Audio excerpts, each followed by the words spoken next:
Bili muna tayo para mga masa sa kanila. Ayun, mga nagsiselfon sila. Busy eh. Ito yung ibang tindahan dito sa may amin. Ito ang aming tindera. Busy sa mga nabili. Hi sa inyong magnanay, kamusta kayo? Lipat naman tayo sa kabila para magtingin tayo. Ayan, ito yung mga taong ang layo pa lang rin yung mga pinagchichismisan. Hindi maubusan?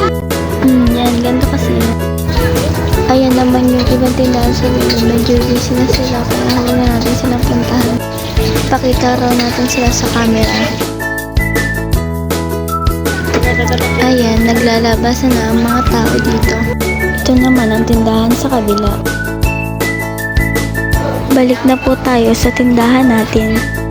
Ay mga ate, salamat po. Ingat kayo sa pag-uwi. Balik kayo! Bye-bye!